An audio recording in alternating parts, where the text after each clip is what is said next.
Hello. I'm here with Louise. We have in the other room our tarot morning coffee share each Friday at the Mystic River Lounge. We just thought we'd start doing reviews on cards as well. We've got so many cards between us and in the shop, and we both like lots of different cards, and we both work very differently. So we just thought we'd read each week now on. Do you have a YouTube channel? I do. Oh, what's your YouTube channel? It's Rediscover with Louise. Rediscover with Louise, and on mine, Kate May Modern Day Mystic. I will post this video onto both YouTube channels. Well, I'll share it with Lou and she can post it. Yeah. Then you can see our reviews, and we'll do this each week. So if you have a deck that you want to know about, I'm sure we've got it, or we can get hold of one, and then we can just give you our opinion of it. So Louise bought a new deck, and it is called... It's the Witch's Oracle deck. Witch's Oracle deck. And to start off with, they're a little bit flimsy, a little bit, but not too bad. Not too bad. I haven't shuffled them. What do they like to shuffle? Yeah, quite smooth to shuffle. Yeah, We like a good shuffle. we do. Oh my goodness, I just throw them all over the place. They've got the same background. They're not very colourful, but that's fine.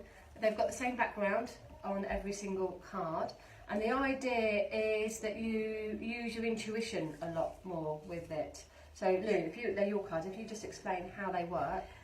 So you only really get the picture and what the picture is all you get on the cards. But they do come with a nice suggestion card of the meanings. So for fish it means to work hard, to work upstream, and to go against the flow, but you get good outcomes, is what that one actually means. But I guess if you use your intuition, you can layer that with different things, and it's a little bit like dreams, I guess. Like you get the symbols, but what it means to someone is different to what it might mean to someone else in the book. So you have to go with your feeling with it.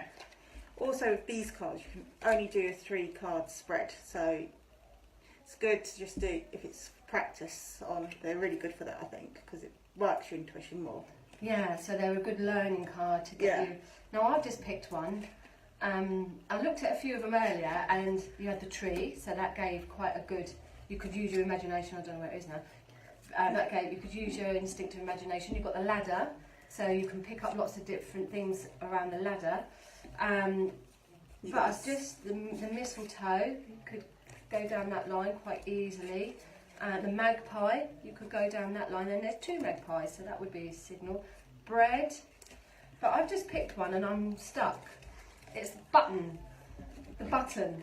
Now, don't tell me what it means. Don't tell me what it means first. Don't tell me what it means. Now, so I'm looking at the button, and what I'm seeing is quite a dark colour in the middle, and 4 to me is around foundations, and in a circle, an inner circle, and an inner circle. So there's something about inner circles, there's something about, now this won't be what's in there, but this is relevant, I think. This is about keeping things close in your inner circle, and going round and round in circles, and then it expands as it goes out.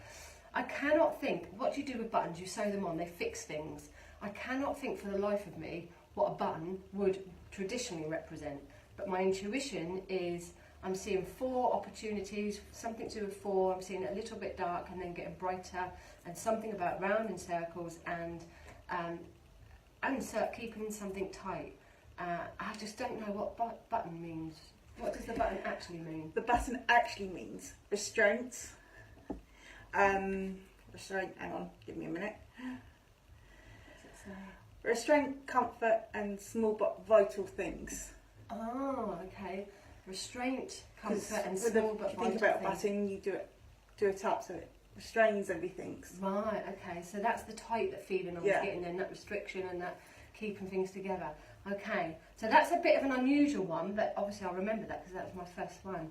But you've got the key, that can be very symbolic. The fish, as Lou said, but also could be a fish out of water. Could be, I mean, he's looking upwards, he's looking at 11 o'clock. You also got the wishbone, which is another one because most tarot cards and oracle cards don't tend to have a picture of a wishbone. But it's pretty much wishes, ambitions, and drive. So you've got to take a chance. So as you would if you were having a wishbone from a chicken. Yeah. The hound, that's another one, the hound. So there's quite a lot of unusual. The kettle. Polly put the kettle on. The kettle. Could that mean, it's number one, could that mean like you're about to burst? Could that mean you're simmering?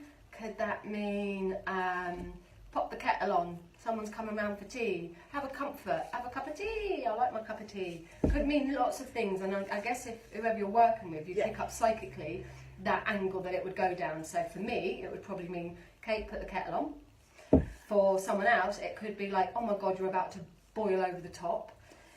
Well, to me, a kettle represents communication, because what do you do when you have a cup of tea? You talk. You talk, you do, yeah, and the kettle whistles. Yeah, so it's all about communication and opening things. So it's a different way of looking at things, I think. Yeah, so which I quite like. Yeah, I like that. The needle, the Grimoire. I quite like them now. My first thought was like, oh, not really my cup of tea because I like colour. But actually, the more that I look, the thimble, that reminds me of my nan, massively. So the more that I look, I'm the milestone. Yeah, I can see that you can get something out. They're very unusual. The cat. I am going to be cat lady. The owl.